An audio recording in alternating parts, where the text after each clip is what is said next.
los temas que tienen que ver con la parte de sistemas informáticos 1. Ya hemos hablado en clases anteriores acerca un poco acerca de lo que es el análisis de información, la característica que debe tener un analista de sistemas o las actitudes que debería tener un analista de sistemas, y básicamente la experiencia, hablamos un poco acerca de la ética y todos esos puntos que tienen que ver con la parte del análisis y diseño de sistemas. Hicimos incluso una diferencia en hablar cuál era la parte del análisis y cuál era la parte del diseño cuando nosotros estábamos trabajando ya directamente con la parte de la aplicación. Y hemos estado tocando diferentes puntos sobre los sistemas informáticos, pero para tener claro de qué se tratan cada uno de ellos, vamos a ver una pequeña clasificación de los sistemas de información y el ámbito en el que estos se aplican o de la manera en cómo estos se clasifican de forma general. Hay diferentes, digamos, formas de clasificarlo dependiendo del autor que nosotros seleccionemos para leer un libro, por ejemplo. Hay desde los libros un poco más viejos que clasifican los sistemas de información de manera generalizada hasta los más recientes que han agregado nuevas categorías o nuevas clasificaciones debido a la evolución que han tenido los sistemas de información. Recuérdense de que pues, con el año, con los tiempos, han surgido nuevas tecnologías. Hace años, por ejemplo, las aplicaciones web no eran tan comunes, no eran tan... en el mercado casi no se encontraban aplicaciones web, básicamente se creaban aplicaciones de escritorio y de esa manera se automatizaban los sistemas de información. Pero hoy, por ejemplo, la mayoría de aplicaciones que encontramos en el mercado son aplicaciones que generalmente se colocan en la nube, generalmente se colocan como una aplicación web. Entonces, de eso es lo que vamos a hablar un poco, de la automatización que vamos a tener para la parte de los sistemas de información. Para recordar un poco el concepto, hemos definido anteriormente que un sistema de información siempre es un conjunto de componentes interrelacionados, un conjunto de componentes que incluyen no solamente la parte del software. Algunas veces confundimos ese tema porque pensamos que el sistema de información solamente es el software, el código que nosotros programamos, pero realmente el sistema de información incluye las personas que son los usuarios finales que hacen uso de los sistemas de información, los procesos como tal, porque al final de cuentas lo que nosotros hacemos es automatizar procesos dentro de las aplicaciones. Entonces también incluimos la parte de procesos, el hardware. En el hardware incluimos la parte de las redes, servidores, computadoras, estaciones de trabajo, etcétera, etcétera. El software, incluimos en ese caso la aplicación que hemos creado, en este caso el código que nosotros hemos diseñado, los datos y al final de cuentas la parte de las redes. Los datos ya sería el cúmulo de información que hemos diseñado para trabajar con esa información. Esos componentes lo que hacen es recopilar, procesar, almacenar y distribuir información para apoyar las operaciones, gestión y toma de decisiones. Los sistemas de información tienen múltiples actividades que automatizan, hacen muchas cosas los sistemas de información, pero resumido, lo que hacen eso es básicamente distribuir información o gestionar información, automatizar operaciones y al final de cuentas ayudan principalmente a la toma de decisiones. O sea, el software como tal nos va a dar una gran cantidad de información que nos va a ayudar de alguna manera a hacer uso de buenas decisiones, principalmente para la parte de los sistemas. Los sistemas funcionan como el cerebro o el sistema nervioso de la organización. O sea, básicamente son no necesariamente los que toman decisiones, aunque ahora ustedes le pueden preguntar a alguna IA sobre algunas decisiones que pueden tomar y puede hacer un análisis muy completo sobre diversa información y darles buenas decisiones o buenas respuestas con respecto a lo que quieren hacer. Pero al final de cuentas quien debería de tomar la decisión es el usuario final, pero podríamos considerar que es el cerebro de la organización porque es el que se encarga de procesar grandes volúmenes de datos. Solo imagínense, por ejemplo, en la universidad, ¿qué información tiene la universidad que le pueda servir para ustedes? La universidad tiene todos sus datos personales. ¿Se recuerdan todos los datos que recopilaron ustedes? Tiene toda la información personal. Entonces, la universidad podría, en algún momento, con esa información personal, hacer clasificación geográfica y distribuir, por ejemplo, de acuerdo a la dirección o la ubicación donde ustedes están, donde ustedes residen, cuál es la zona que más alumnos asisten a la universidad, si vienen más fuera del departamento de Santa Ana o si tienen más población dentro del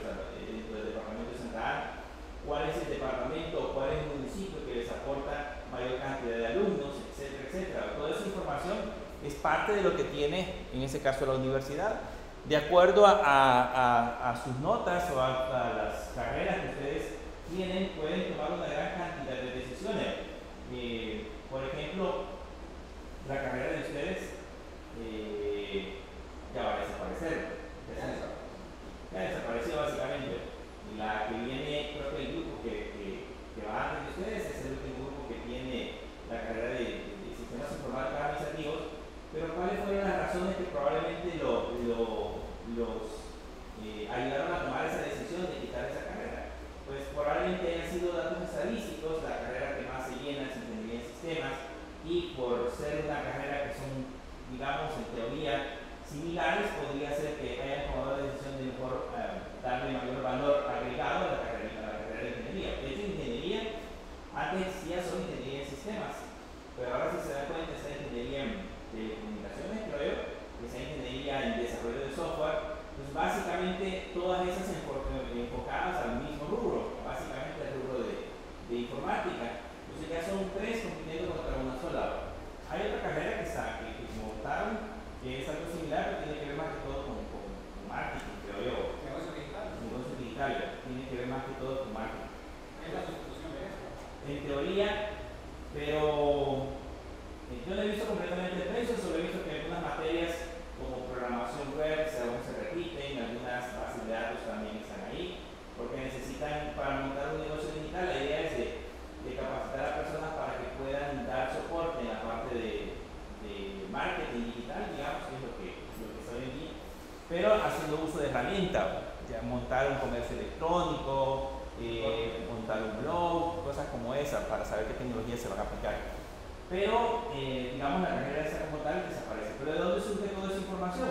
Estadísticamente, probablemente han venido sacando cuánto es la cantidad de alumnos que tiene la carrera y si eso realmente es rentable. Entonces, todo eso lo toman en base a datos, en base a información, que generan en ese caso los sistemas de información. Ellos, en alguna medida, tienen que sacar gráficas o tienen que sacar datos estadísticos que les ayuden de alguna forma a tomar ese dato. Esa carrera, cuando nació, sí tenía eran grupos muy grandes, a veces se hacían hasta 2 grupos de práctica porque era cantidad enorme de alumnos que se tenían. Pero cuando surgió la ingeniería en sistemas, entonces empezaron a avanzar, prefirieron irse a ingeniería en sistemas y no optar por esa carrera. Pero igual, no crean que no han salido buenos alumnos de acá. De esta carrera hay bastantes que incluso compiten muy bien y sin ningún problema con los que están en ingeniería en sistemas. De eso lo pueden tomar en cuenta por la cantidad de conocimientos. Allá, si bien es cierto, está enfocado más que todo en la parte informática y no les enseñan nada administrativo, pero aquí la parte administrativa les sirve para poder desarrollar software. En alguna medida, ustedes saber de contabilidad, saber acerca de planillas o leyes laborales y todo eso les ayuda muchísimo. ¿Dónde es que encontramos o en qué ámbitos dentro de las empresas vamos a encontrar los sistemas de información? ¿Dónde encontramos los sistemas de información? Primero lo vamos a encontrar en la gestión de operaciones y procesos. Ahí vamos a encontrar software en donde principalmente vamos a automatizar tareas como la parte de las líneas de producción automatizada y gestión de inventarios. Yo les decía, les he mencionado muchas veces, y no sé si alguna vez alguien ha tenido la oportunidad de ver cómo aquí en El Salvador algunas empresas industriales gestionan o automatizan todo el proceso de producción. Hay poca mano de obra humana que esté manipulando en este caso los artículos. No sé si alguna vez han visto la constancia, por ejemplo, en anuncios o algo por decir. Entonces ahí se ve toda la maquinaria que tienen y son procesos automatizados. Lógicamente produce mucho más rápido que si lo hace una persona humana. En Holcim, por ejemplo, el cemento es todo un proceso automatizado que lo hace todo un sistema completo. Entonces esas tareas básicamente se automatizan con ese tipo de sistema. Y la parte de gestión de inventarios los inventarios siempre es un dolor de cabeza en la mayoría de empresas. Cuando hablamos de inventarios, hablamos de cómo podemos gestionar las entradas y salidas de productos del almacén, por ejemplo. Si es, en este caso, una fábrica, cómo podemos gestionar los productos, las materias primas que se utilizan para poder producir un producto. Es un lío porque en ese caso a veces se manejan productos demasiado pequeños. Y yo les he puesto como ejemplo las maquilas producen ropa. ¿Se imaginan cómo pueden manipular los botones? La cantidad de botones. Esos generalmente los compran por caja, porque tienen un nombre específico, pero lo compran por caja, digamos. Pero para producir una camisa, 2 camisas, tienen que poner 2 botones. Entonces, si están haciendo requisiciones para sacar esa cantidad de botones, al bodeguero a veces le toca que estarlo contando. La tela es otro gran problema. Ya he visto los rollos de tela que se producen, y generalmente cuando van a sacar a producción esa tela, ahí hay desperdicios, puede hacer de que el rollo de tela solo utilicen 10 yardas y tienen que regresar el rollo de tela con el resto. Entonces hay un montón de cosas que tienen que gestionar con la parte inventario. Y es donde generalmente se genera pérdida en las empresas cuando los inventarios no están de manera correcta inventariados. Hay otras que son, en ese caso, los controles de procesos, y ahí vamos a encontrar sistemas de tipo SCADA. Esos sistemas son programas que generalmente se utilizan para controlar y supervisar procesos industriales grandes y a distancia. Procesos industriales sumamente exagerados. Ahí aparece de dónde viene la palabra escala. Su principal función, en ese caso de esos sistemas SCADA, es recopilar información, pero en tiempo real. ¿Okay? ¿Cómo creen ustedes que hace, por ejemplo, la parte de CESA para supervisar la producción? Esa maquinaria, todo ese montón de hornos que ustedes ven ahí, le llaman el horno 5, si no me equivoco, tiene una gran cantidad de sensores. Esa gran cantidad de sensores lo que hacen es recopilar información. Esa información generalmente la están viendo en un sistema de ese tipo, un sistema SCADA, que les permite tener estadísticas de cómo se va monitoreando, cómo se va moviendo la materia prima, cómo se va distribuyendo, cómo va la parte de la producción. Desde ahí controlan toda esa información. Y en el momento que, por ejemplo, alguno de los sensores falla, entonces hay algunas alertas que se generan en la parte del sistema que les dice de que deben de intervenir o deben de hacer algún proceso o algún ajuste dentro de la aplicación.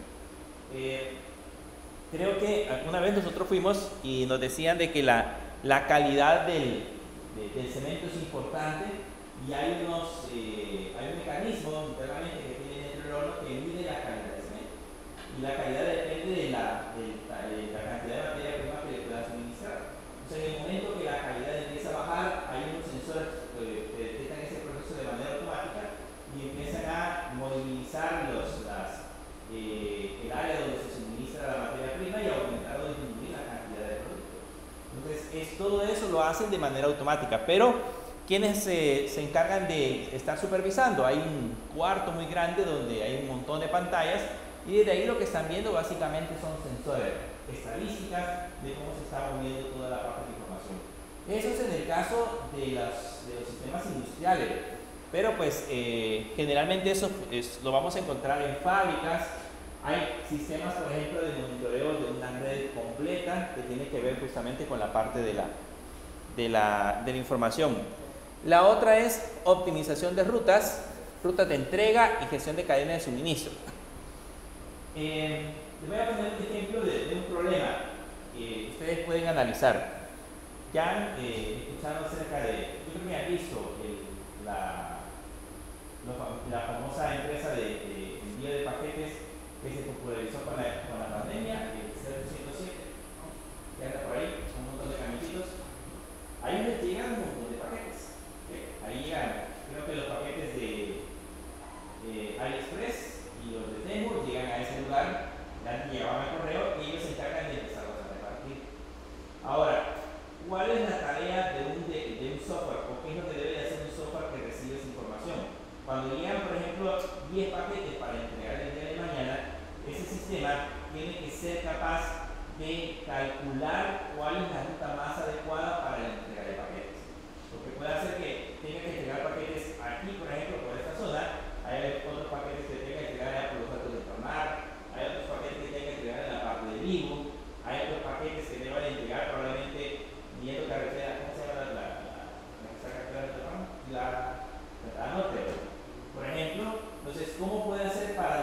ruta y, lógicamente, gastar menos combustible. Recuerden que ellos lo que tienen que hacer es entregar y su ganancia depende de que los recursos se traten de optimizar.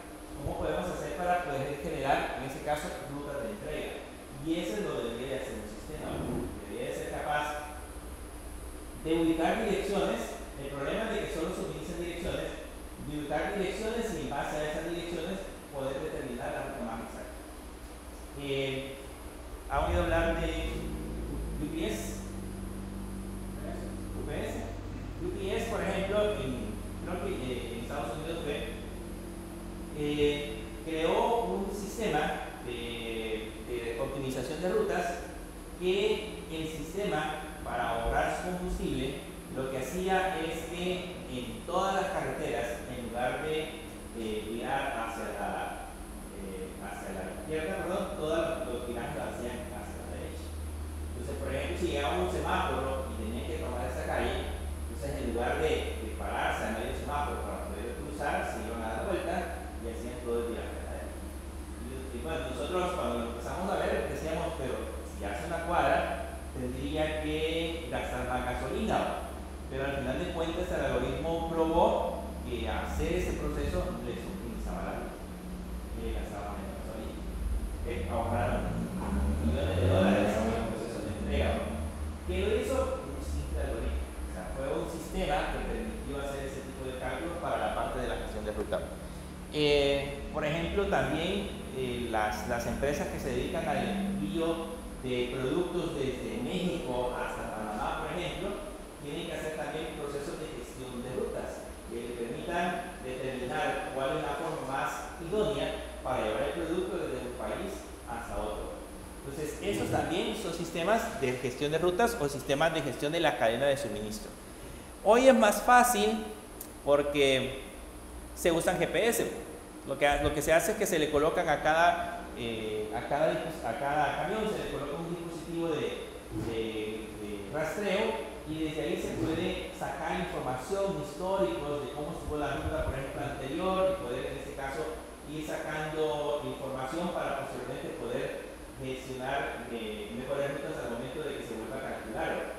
Esa información, esos datos que se suministran les puede servir a este tipo de empresas. Incluso con estos dispositivos GPS pueden controlar muchas cosas, hasta la parte de la temperatura. Cuando, por ejemplo, estamos enviando algún tipo de producto que necesite refrigeración, los dispositivos GPS de rastreo pueden tener sensores conectados que permitan determinar la temperatura del remolque donde va el producto y así, por ejemplo, generar alertas en el caso de que la temperatura sea muy baja o sea muy alta y el producto no vaya en el ambiente adecuado. Todo eso lo pueden hacer a través de gestión de suministro. Básicamente, en eso lo vamos a encontrar en gestión de operaciones y procesos. Ese mundo de la logística es un mundo muy complejo. O sea, trabajar en ese mundo de la logística se vuelve un tanto complejo por todas las variantes que ustedes ya saben que pueden encontrar. El clima, el tráfico, cierran las fronteras, por ejemplo, si cierran una frontera, ¿qué es lo que se debe hacer o el sistema debe de tomar alguna decisión para poder gestionar esa parte? Están también los sistemas que se utilizan para la toma de decisiones.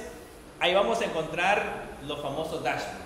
Van a ver ustedes que los dueños de empresa, los gerentes generales o las personas que están en los altos mandos, ¿qué es lo que utilizan? Normalmente utilizan dashboards. No sé si han visto las películas, por ejemplo, algunas son fantasiosas, pero hay otros que son reales, que el gerente general tiene 2 o 3 pantallas ubicadas en su oficina, y esas pantallas, ¿qué es lo que tienen? Datos. Ahí se ven gráficas de cómo va creciendo las ventas, si son inversiones, por ejemplo, cómo crecen las inversiones, cómo crece o baja la bolsa de valores, por ejemplo. Toda esa información la vamos a encontrar en dashboards. Los dashboards que son paneles, generalmente en pantallas son paneles que muestran datos estadísticos. El dashboard no se utiliza para que nosotros mandemos a colocar información. Generalmente esos dashboards son datos estadísticos. Nosotros vimos, en la empresa vimos en San Salvador un centro de datos que está dedicado solamente para el rastreo de los famosos camiones de basura. Aquí, no sé si han visto que en El Salvador se va a privatizar el proceso de recolección de basura. Allá en San Salvador hay varios municipios que ya no lo recolecta la alcaldía, sino que hay una empresa privada que se encarga de recolectar esa basura. Y nosotros nos invitaron a ver cuando inauguraron el centro de operaciones, donde hay un call center y está toda la gente monitoreando. Pues lo que tienen básicamente en la pantalla son, primero hay un mapa donde están todos los camioncitos de basura en el lugar que se encuentran, en ese caso recolectando, o sea, ahí se ven por dónde anda cada uno de los camioncitos, y luego a la par hay otra pantalla grandota donde se ve un dashboard, y lo que tiene ese dashboard son estadísticas de cumplimiento de ruta. Entonces ustedes saben que, por ejemplo, para la recolección de basura, que un camión digamos, se detenga demasiado tiempo o vaya demasiado lento, implica gasto de gasolina. Entonces se están monitoreando en qué momento empieza la ruta, en qué momento finaliza la ruta y qué tanto han recolectado de la ruta planteada. Las aparecen como gráficas. Entonces la gente está visualizando y si por ejemplo en la ruta logran ver que hay un punto de dado que no lograron cubrir, entonces desde ahí pueden tomar la decisión de mandar, por ejemplo, otro camión, etcétera, etcétera. Pero básicamente ustedes van a ese centro de datos y son 3 pantallas donde solamente ven información. Ellos no introducen datos, solamente ven información sobre las pantallas de posibles alertas que se puedan generar. Esos les sirven en ese caso para la toma de decisiones. Están los business intelligence, que sería en ese caso herramientas de toma de decisiones a nivel de negocios. Son herramientas para analizar grandes volúmenes de datos y encontrar patrones y tendencias. Yo les decía, por ejemplo, en una empresa donde yo trabajé, a mi jefe le gustaba hacer comparaciones de datos entre ventas. Ellos, por ejemplo, cada año mandaban a hacer preórdenes en Estados Unidos y había un montón de tiendas de la ropa que ellos producían que emitían órdenes, pero en algunos años algunas tiendas no compraban. Entonces a él le gustaba tener un reporte en donde comparar las temporadas. Digamos que ponía 3 temporadas y le aparecían todos los clientes que, por ejemplo, pidieron en una temporada y en la otra no. Entonces con ese reporte, ese análisis que hacía, él empezaba a contactar a todos esos clientes y a preguntarles si había pasado algo, si el producto no les había gustado, etcétera, etcétera. Entonces básicamente era inteligencia de negocios, tratar de tener grandes volúmenes de información y con ese volumen de información hacer un proceso de gestión. En esto también incluye la famosa Big Data, grandes volúmenes de datos que nosotros podemos tener y que en base a eso pues, poder hacer un análisis de información. Están los sistemas de apoyo a las decisiones, que son modelos que ayudan a evaluar escenarios complejos, donde nosotros podemos colocar diferentes variables dentro de las aplicaciones y en ese caso analizar diferentes escenarios y ayudarnos a tomar la parte de las decisiones. Y luego nos vamos a encontrar con los sistemas de gestión del conocimiento, que sirven para organizar y compartir el conocimiento dentro de la empresa. En esa parte de los sistemas de conocimiento hay varios sistemas que nosotros podemos encontrar, como por ejemplo los sistemas documentales. Acuérdense que aquí estamos hablando de software, y no es solamente el software que nosotros producimos, sino que el software que también genera grandes empresas. En ese caso, por ejemplo, los sistemas documentales, esos sistemas documentales son sistemas que permiten compartir datos. Hay un programa que se llama, de Microsoft, que se llama SharePoint, que sirve en ese caso para que ustedes en una empresa, por ejemplo, puedan tener información compartida para que pueda ser revisada dentro de la institución. ¿Se imaginan cuando están trabajando, por ejemplo, los cajeros? Les voy a dar un ejemplo de los cajeros en los bancos. ¿Cómo sabe un cajero qué procedimiento hacer ante cada una de las transacciones? Lógicamente al principio se las tiene que memorizar, pero cuando no las conoce, ¿dónde puede consultar? ¿Dónde puede ir a hacer ese proceso? Generalmente lo va a hacer en documentos previamente almacenados. Entonces hay una aplicación que se llama SharePoint que permite en ese caso hacer ese proceso. ¿Qué otras herramientas? ¿Ustedes han utilizado Google Drive? ¿Sí? Hoy en Google Drive, bueno, no sé si lo han hecho, pero pueden trabajar con documentos compartidos. Y y editar en tiempo real el mismo documento. Alguien puede estar trabajando en la página 2 y otro puede estar trabajando en la página 1 y automáticamente se va guardando en Google Drive. Entonces también es un sistema que permite en ese caso hacer procesos de compartir documentos. También están los Dropbox. ¿Alguna vez lo ocuparon? Solo 5 días. La versión gratuita.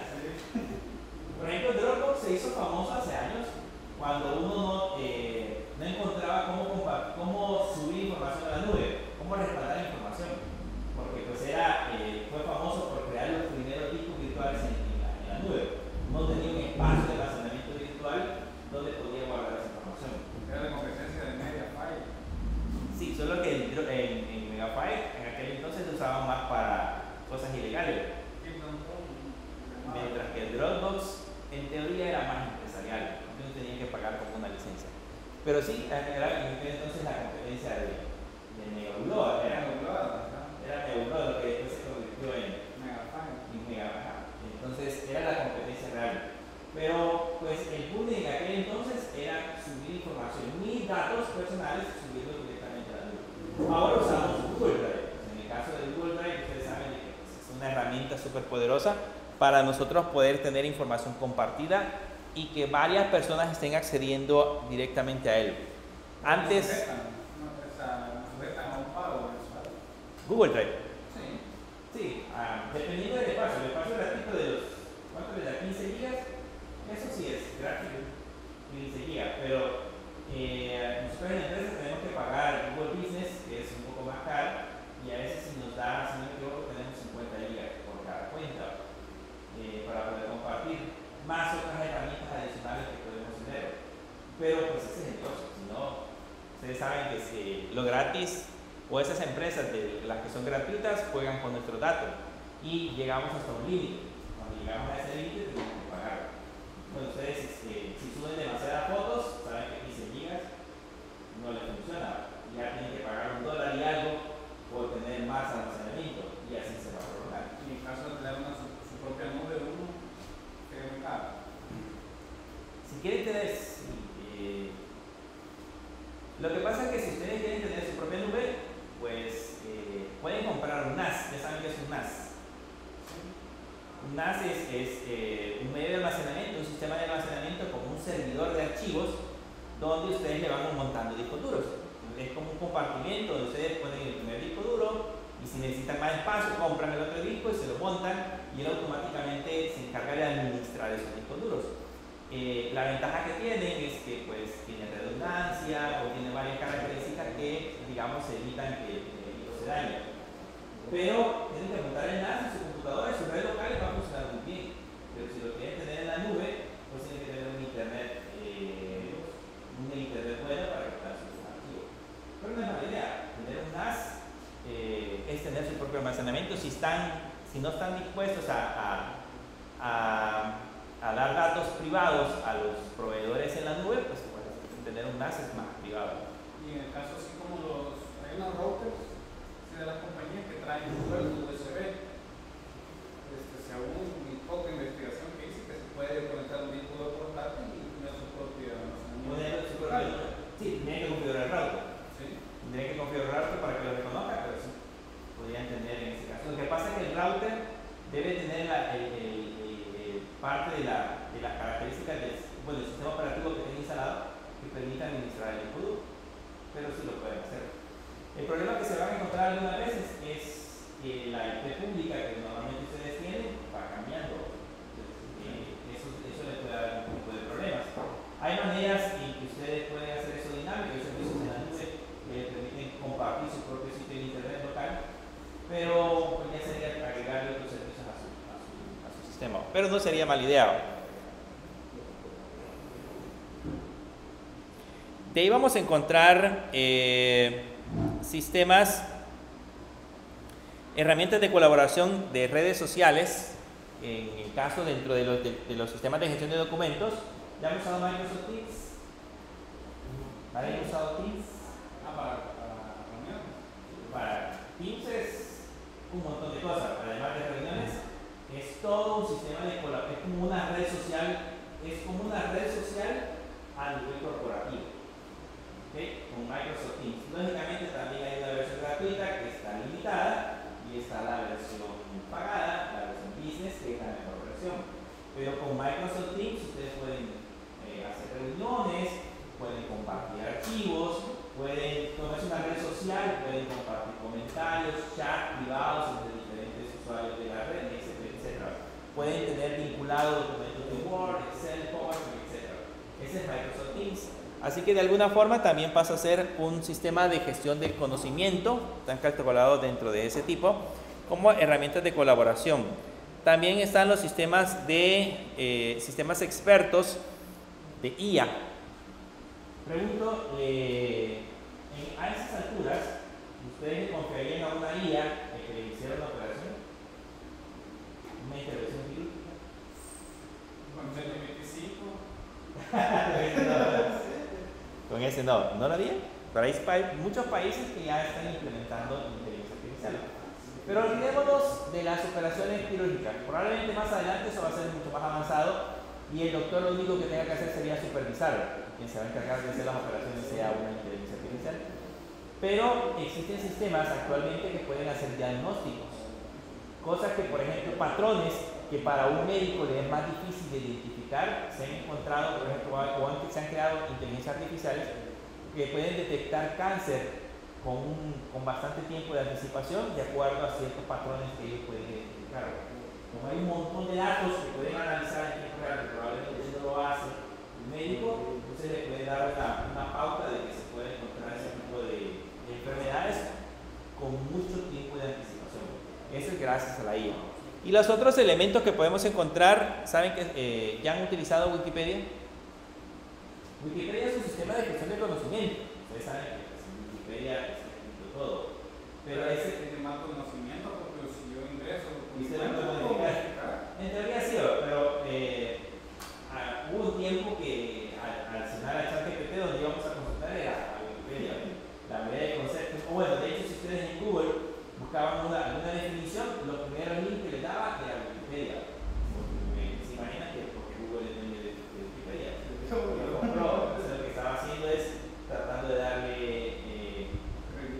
publicidad. Pero Wikipedia es un sistema, el sistema como tal es de código abierto.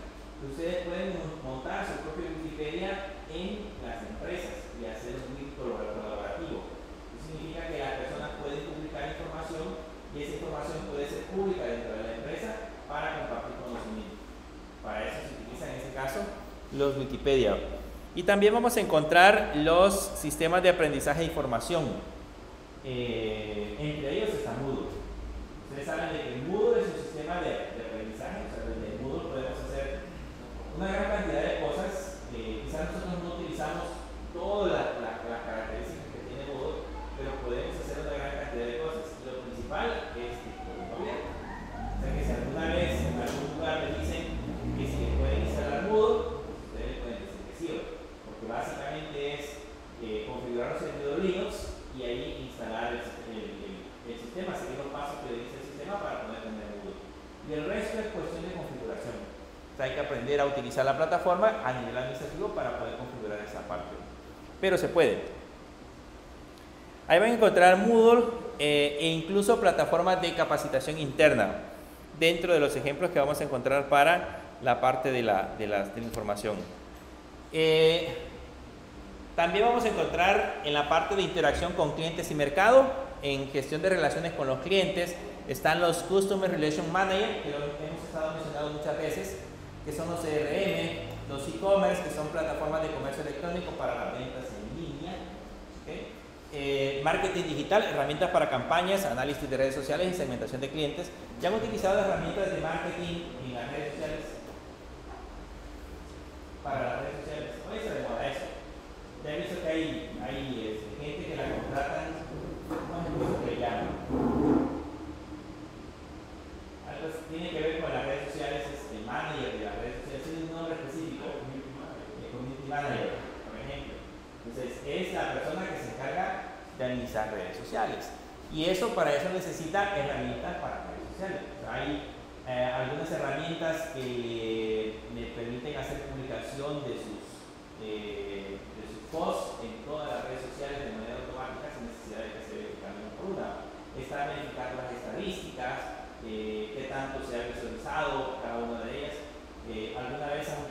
utilizado Facebook pagado? ¿No? Por ejemplo, en el caso de Marketplace. uno puede ser Marketplace, por ejemplo, o si ustedes tienen una fanpage, pueden a una publicación, pueden pagar para que esa publicación le llegue a un montón de personas. Pero, por ejemplo, esas herramientas tienen, esos sistemas tienen una pantalla de marketing donde ustedes, la publicación, están viendo cuántas personas le dieron clic, cuántas personas le dieron like, cuántas personas incluso intentaron interactuar con la aplicación. ¿Se imaginan? Es un dashboard. Es un dashboard como tal. ¿Se imaginan qué tan complejo es el sistema de Facebook o de las redes sociales que incluso detecta si nosotros nos detenemos? O sea, no necesariamente lo visitamos. Una cosa es que lo leamos, lo visitamos, le demos like e interactuamos con la aplicación. Pero él tiene la capacidad, o el algoritmo tiene la capacidad de que si nosotros estamos navegando y nos detenemos en una publicación, puede detectar la cantidad de segundos que nos detenemos y en base a eso determinar si nosotros si mostramos interés por la publicación. Eso pues, lo hicieron, que trabajan en este caso en la parte de navegador, básicamente son aplicaciones web que permiten hacer ese análisis. Pero igual un micrófono lo utiliza, porque uno está hablando de algo en específico y comienza un montón de publicidad. Su opinión al respecto. Eso es, en teoría, es mito. En teoría. Sí, es cierto. Fíjense que lo que pasa es de que hay un sector que defiende que Facebook no escucha y hay otro sector que defiende que no lo hace. Porque, por ejemplo, yo he visto algunos artículos donde ciertas empresas se han encargado de hacer estudios para verificar si realmente Facebook no escucha. Y lo que pasa es de que para poder hacer eso, el teléfono debería de estar conectado siempre a internet, por un lado, debería de tener el micrófono siempre activo para podernos escuchar y debería haber una conexión de salida a internet permanente para poder entender lo que nosotros hacemos. Ese es en teoría lo que debe suceder. Entonces han puesto, uno de los estudios que yo vi, colocar un teléfono en un lugar al vacío, completamente al vacío, y empezar a hacer lo mismo, intentar hacer el proceso de hablar de un producto cualquiera y ver si realmente les mandaba publicidad. Y lo probaron con otro tipo de teléfonos y se dieron cuenta de que pues no, lo que sucede es que Facebook tiene un algoritmo tan bueno, o sea, el algoritmo que utiliza para probar publicidad es tan bueno que no necesariamente nosotros vamos a hablar, es en dónde navegamos. O sea, no necesariamente para que Facebook nos sepa lo que a nosotros nos gusta, no necesariamente tenemos que estar en Facebook. Por ejemplo, si ustedes entran a la página de UD, no sé si alguna de las veces les ha pasado, si ustedes entran a la página de UD y buscan un artículo cualquiera, de repente ya les está saliendo anuncios en Facebook. Pero ¿qué es lo que sucede? UD coloca dentro de su página web un script que detecta cuando nosotros le damos clic a un producto y a ese producto le interesa. Entonces esos datos ya llegaron a Facebook y Facebook empieza a bombardear con publicidad. Entonces es un acuerdo de publicidad entre todo eso. Pero pues vamos a quedarnos quizás con esa duda de que si realmente no se escuchan o no. Ya les están ofreciendo. Puede ser. La cosa es que eso es una invasión a la privacidad que estamos expuestos y no lo sabemos. De hecho, a Google le han hecho análisis porque, por ejemplo, el problema una de las cosas que tiene Google con los teléfonos Android es que ellos dicen de que pueden geolocalizar su ubicación sin que ustedes tengan encendida la localización. O sea, Google sabe dónde ustedes están aunque esté apagada la geolocalización. Incluso aunque el teléfono esté apagado. Todavía le queda una parte del teléfono funcionando con lo poco de batería que tenga para poderlos geolocalizar. Y esa información la ven con los iPhone. Igual que los iPhone. Igual que los iPhone. O sea, en teoría eso ellos lo tienen controlado y pues no tienen acceso a nuestros datos, pero pues iPhone nos venden. Si ustedes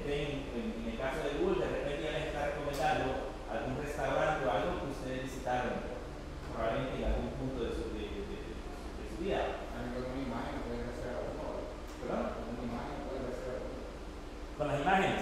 Lo que pasa es que las imágenes tienen metadatos. Entonces, ¿nunca han visto los metadatos de las imágenes? Han descargado una imagen, hay software que ustedes le pueden pasar a una imagen y ahí le dice todo lo que tiene la imagen. La fecha y la hora que se lo tomó, están geolocalizadas. O sea que cuando ustedes se toman la foto ya lleva en sus datos en qué lugar estaba. Entonces, cuando ustedes la suben a las redes sociales, ¿qué pasa? Ahí va su información. Entonces, en teoría, estas empresas dicen que no usan los metadatos.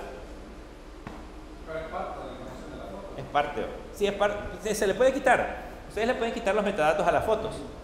Pero en teoría eso hacen ellos. Dicen que cuando ustedes suben una foto a las redes sociales, ellos le quitan los metadatos.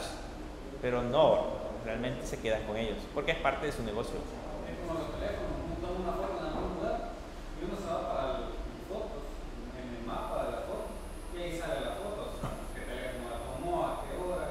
Toda esa información. Así que estamos bien rastreados, ni modo. Bien, en la parte de gestión de recursos humanos, ahí vamos a ver software siempre para la parte de nóminas y compensaciones, procesamiento de salarios y beneficios salariales, reclutamiento y selección. ¿Ya han usado alguna vez Tecoloco? ¿Han tenido la curiosidad de entrar a buscar trabajo en tecoloco.com? Uno llega y puede empezar a aplicar, crea una cuenta y ya con eso puede empezar a mandar currículums o empezar a solicitar algún tipo de entrevista en la empresa. Pero ese, por ejemplo, es un sistema de recursos humanos, de lo que hace su proceso de reclutamiento. El negocio de ellos es reclutar el personal y la empresa pague por el reclutamiento. Ya la empresa ya no se encarga de contratar, sino que lo hace, en este caso, ese software como tal. Pero es un sistema de gestión de candidatos. También para la parte de capacitación y desarrollo, cuando ustedes están dentro de una empresa y les presentan un Moodle, por ejemplo, ese Moodle puede ser parte de la capacitación que ustedes van a recibir, usando en ese caso ese tipo de software. En la parte de finanzas, cuando hablamos de finanzas, hablamos de contabilidad general, registro de transacciones, libros contables.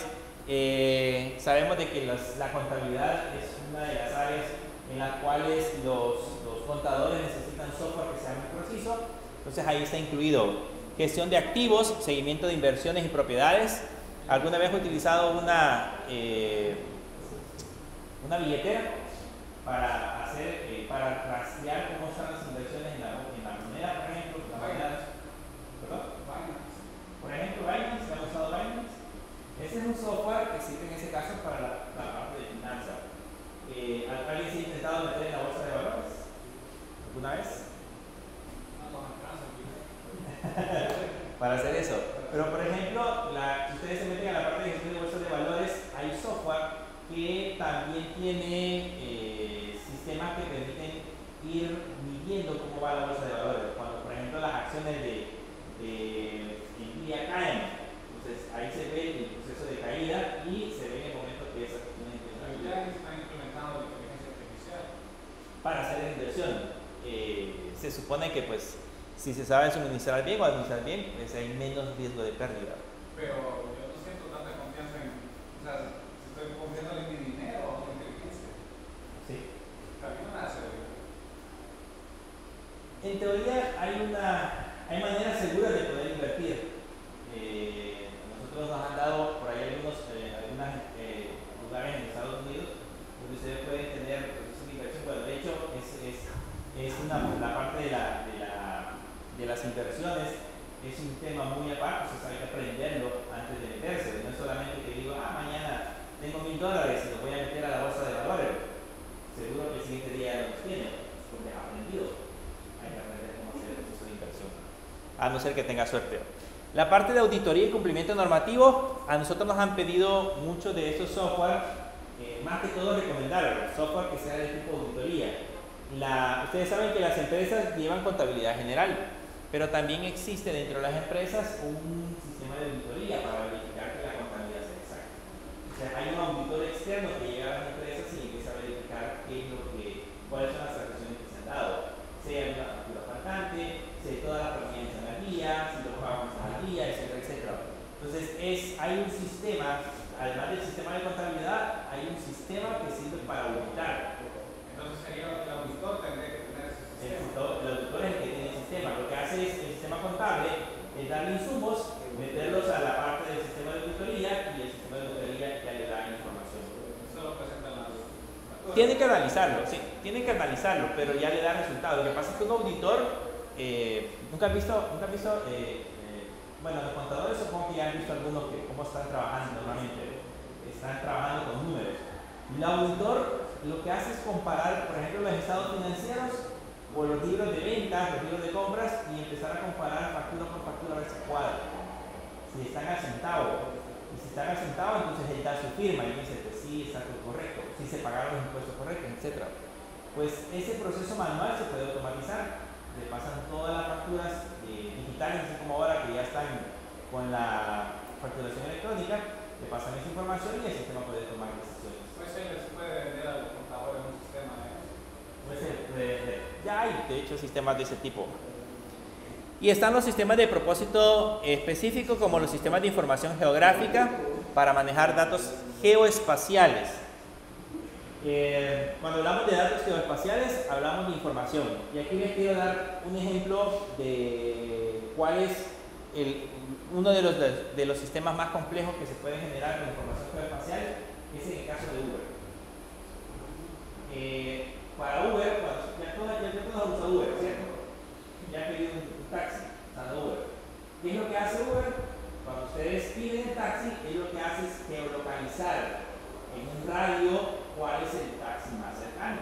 Y a ese taxi le envía la petición para ver si él quiere aceptar el servicio. ¿Okay? Eso es lo que hace Uber. Pero esa fórmula de determinar cuál es el taxi más cercano es súper complejo. Porque ¿cuántos Uber hay aquí en El Salvador? Un montón de gente que se dedica a eso. Entonces, pero el sistema es en general, no es solamente para El Salvador, es para todo el mundo. Entonces, ¿cuántos millones de carros están registrados en Uber? Son una gran cantidad de datos. Entonces, el sistema tiene que ser capaz de geolocalizar de una manera súper rápida. Por eso es que ustedes cuando le dan buscar a un conductor, si se dan cuenta no se tarda tanto tiempo, lo hace súper rápido. Todo eso es un sistema de información geográfica. De hecho, antes Uber, cuando empezó, utilizaba la API de Google para poder hacer ese proceso, pero después de eso se dieron cuenta que los cálculos eran muy complejos y empezaron a crear su propio sistema de geolocalización. Y ahora lo han hecho de código abierto. Y básicamente ellos lo que hicieron es crear una fórmula en donde dividieron a todo el mundo, mapearon a todo el mundo en cuadrantes. Empezaron a crear pequeños cuadrantes y esos cuadrantes son como ellos le llaman un hash. Ellos tienen como una fórmula y en base a esa fórmula determinan qué elementos se encuentran adentro de ese cuadrante. Es muy compleja, la fórmula es súper compleja, pero ha hecho parte del éxito que tiene Uber. Si no existiera ese sistema, sería muy lento y la gente no lo utilizaría. Están los sistemas diseñados para asistido por computadora, que eso es utilizado para ingeniería y manufactura. Y están los sistemas de salud, que son la gestión de expedientes médicos y cita. Hoy nadie ha visitado, yo creo que nadie tiene seguro todavía. ¿No? ¿Nadie? Ni alguna vez han entrado al Seguro Social. ¿Ya está en el Seguro Social? ¿Hace poco o hace bastante? Todavía. Hace 2 o 3 años uno llegaba al Seguro Social y tenía que pasar con una enfermera para que le validara que tenía cita. Eso lo mandaba a otro lugar para que en ese lugar le hicieran el proceso al consultorio donde le tomaban el test, por lo demás. Y ese lugar tenía que llegar el expediente para que ustedes lo pudieran evaluar. Si el expediente no llegaba, lo mandaban a uno a buscar el expediente para que pudiera evaluar el médico. Hoy todo es digital. Hoy ustedes llegan al Seguro Social, hay una computadora, hay un panel touch donde ustedes meten el DUI y automáticamente le confirman así. Ya no les dan papelitos para que ustedes vayan a sacar las medicinas, sino que ahora lo que hacen es que por su DUI solamente llegan y el sistema sabe que las medicinas que toman. Las librerías que necesita, todo es automatizado. Ese es un sistema de gestión de expedientes que lo tiene de hecho, expedientes están ahora en línea. Hace años, por ejemplo, si ustedes tenían una enfermedad, digamos que no se podía tratar aquí en el seguro de Santa Ana, lo mandaban al seguro de San Salvador, a una regional de Gao, y allá le hacían otro expediente. Entonces, si a ustedes le querían saber aquí en Santa Ana lo que va a pasar allá, no se podía, porque el expediente estaba en San Salvador y ustedes tenían un expediente diferente acá. Si ustedes visitaban 10 clínicas, habían 10 expedientes, y ustedes en cada clínica. Hoy no. Hoy si ustedes pasaron una consulta en San Salvador, y ya saben lo que ustedes deben buscar. Entonces eso hace un poco más dinámico el proceso de cita, digamos.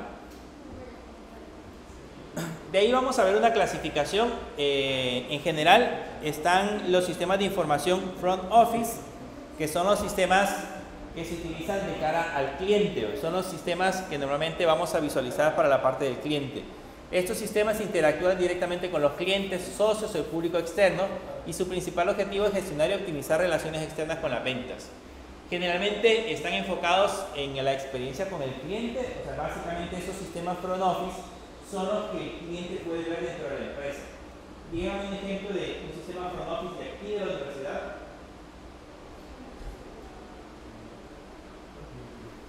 ¿Quién es el cliente de la universidad? ¿Qué sistema le da a la universidad que son de tipo front office? Office 365. No. Sí, digamos, pero servicios donde ustedes pueden ver información que la universidad tiene de ustedes. Registro académico, de nota. Ese es un sistema de tipo front office. Ese no le sigue siendo la universidad, pero básicamente está hecho para el cliente, para que ustedes puedan ver información de su registro académico directamente acá. Son intuitivos, rápidos y accesibles. Pregunto, ¿es intuitivo? No. ¿Rápido? Tampoco. Es lento. A la hora de inscribirse, lo que pasa es que supongo yo que el problema ha de ser que a la hora de inscribirse todos se quieren inscribir. Pero supongo que si ahorita consultan las notas es rápido. Pero si lo hacen al final de ciclo, cuando toda la gente está consultando, se vuelve lento. Eso es tráfico.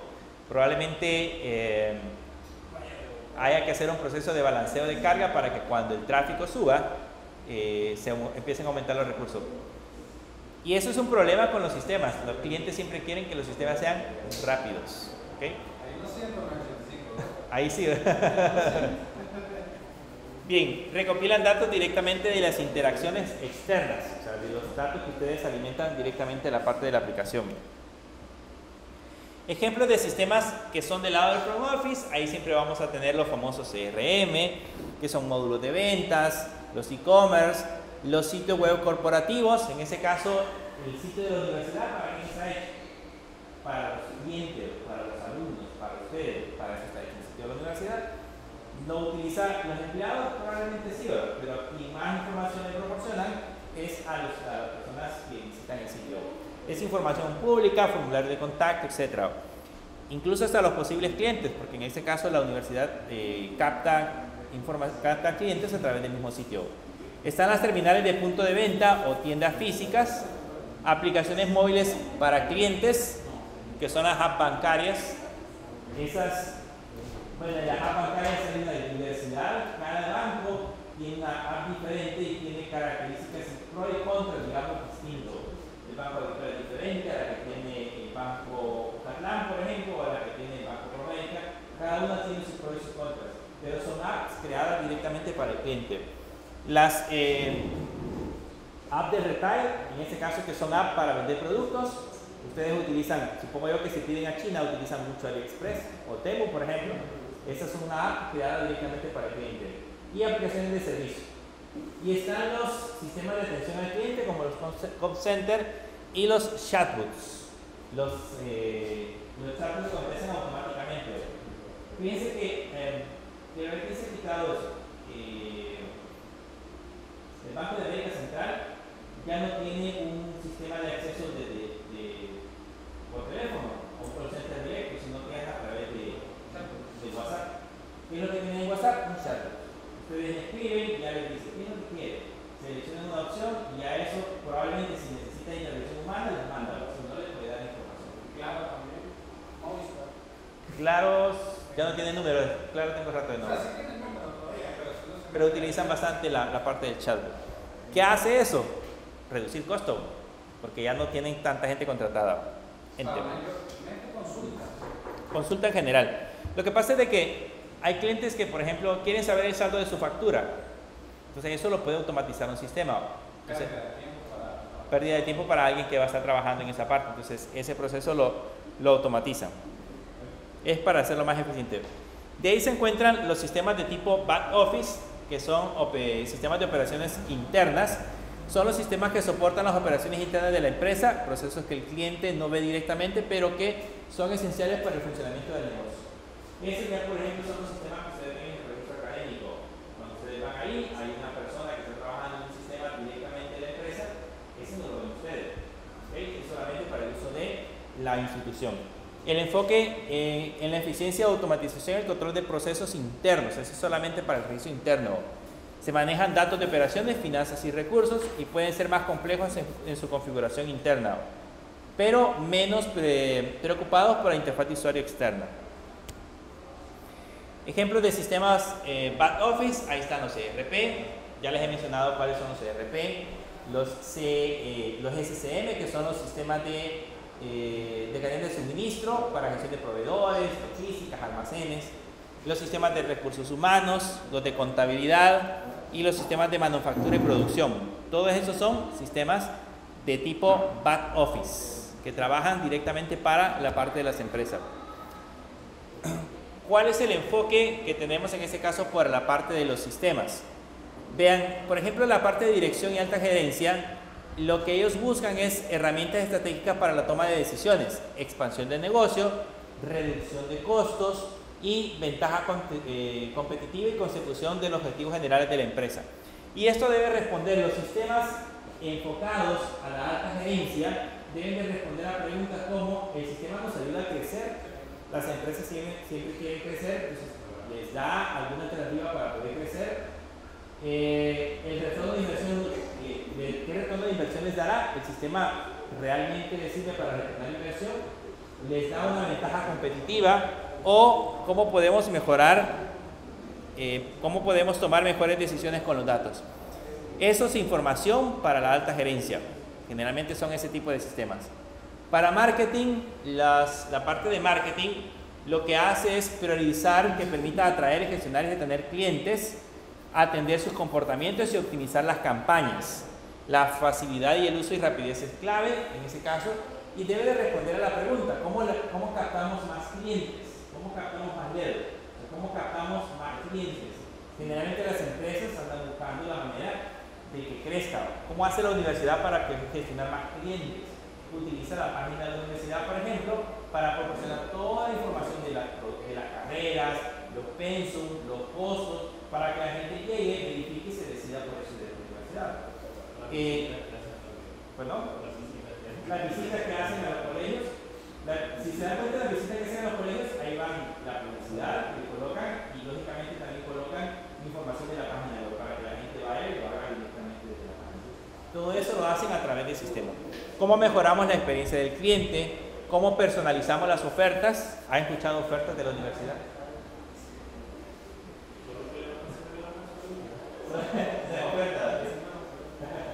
No, aquí generalmente no existe eso, pero digamos en las empresas de venta de productos, por lo general sí, hay maneras de personalizar ofertas. ¿Qué tan fácil es usar el sistema para cerrar una venta? Como son ventas, entonces tenemos que utilizar el sistema para poder, en este caso, gestionar clientes y cerrar venta.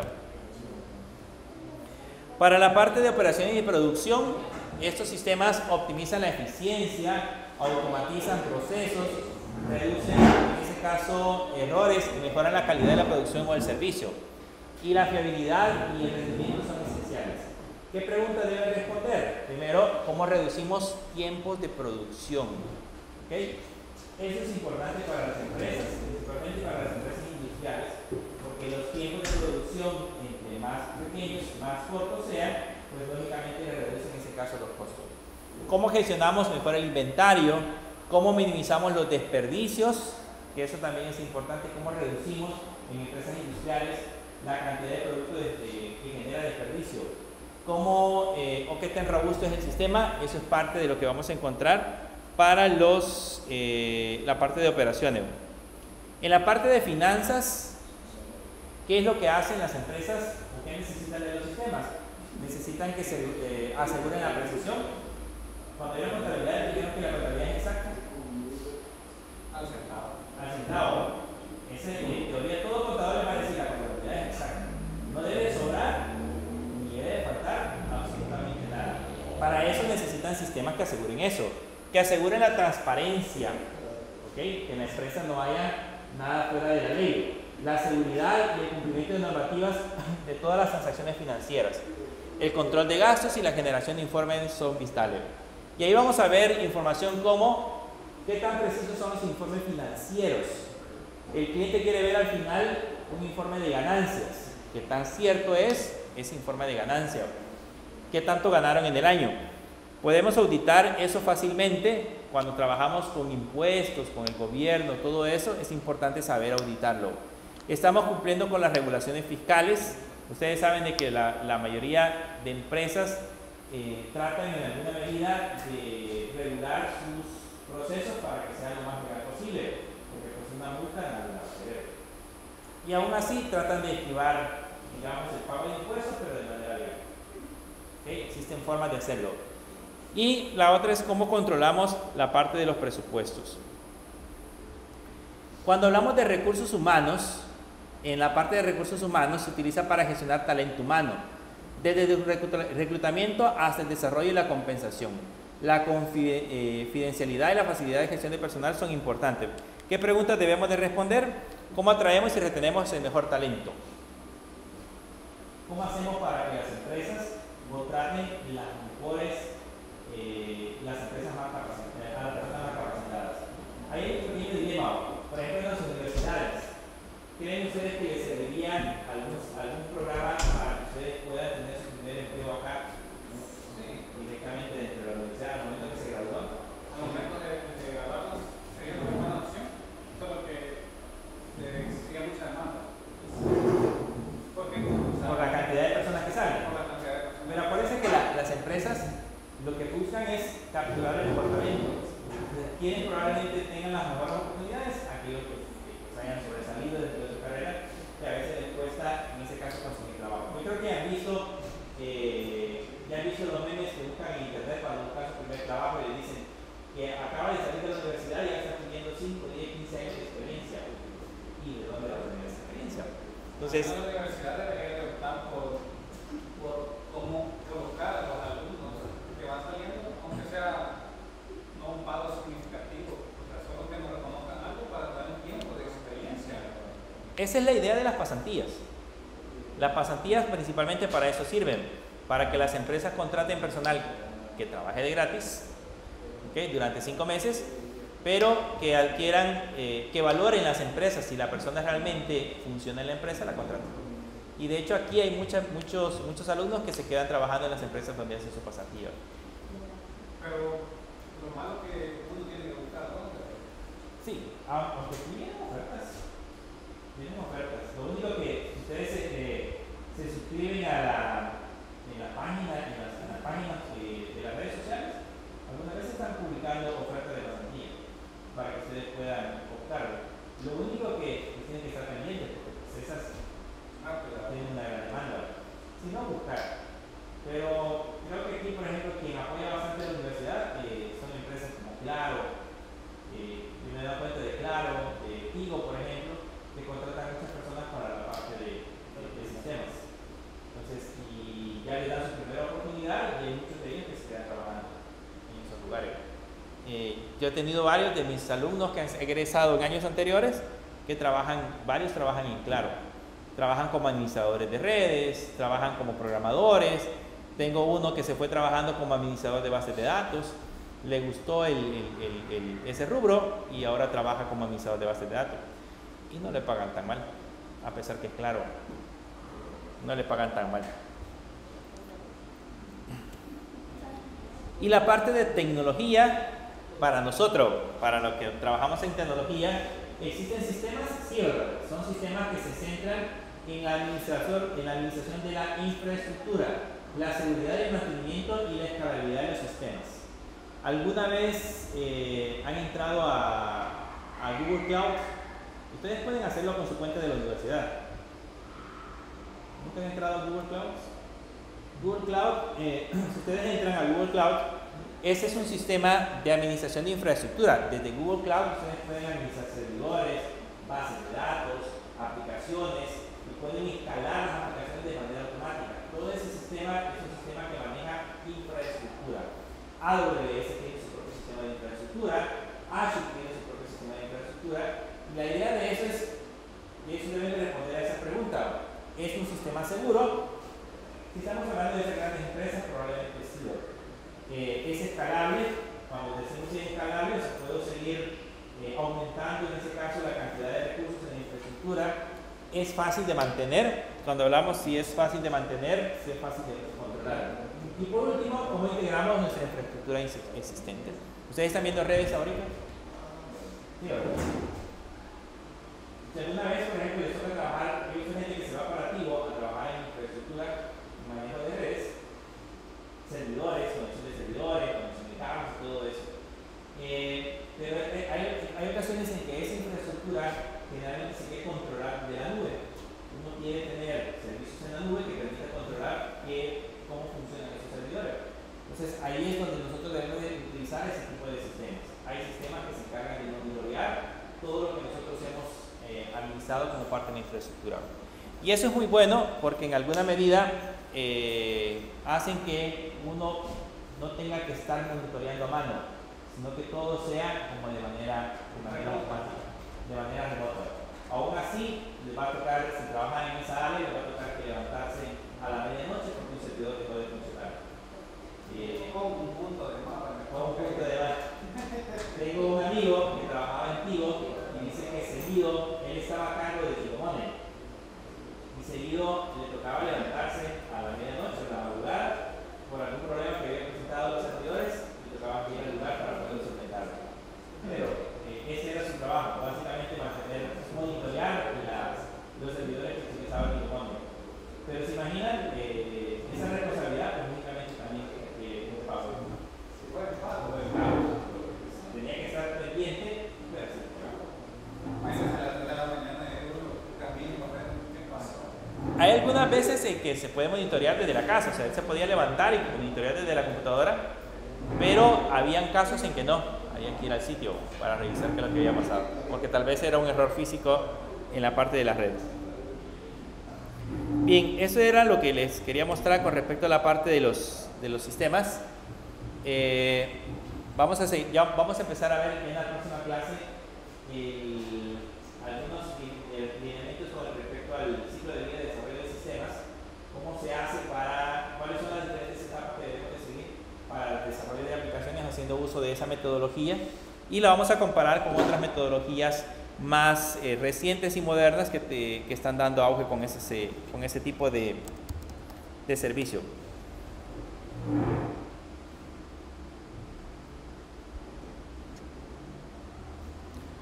Bien, voy a pasar lista.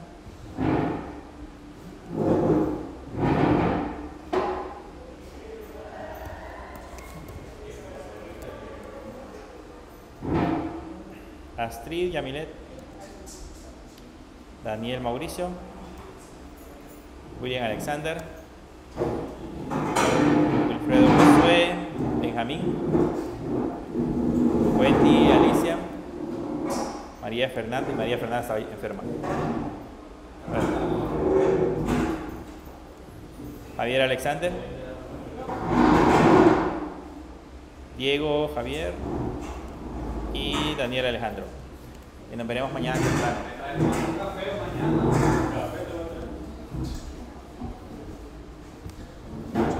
Bueno, feliz noche.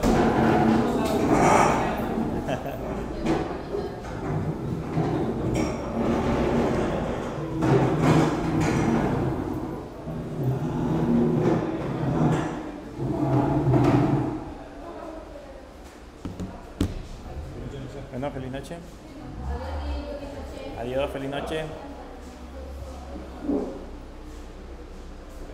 Adiós, feliz noche.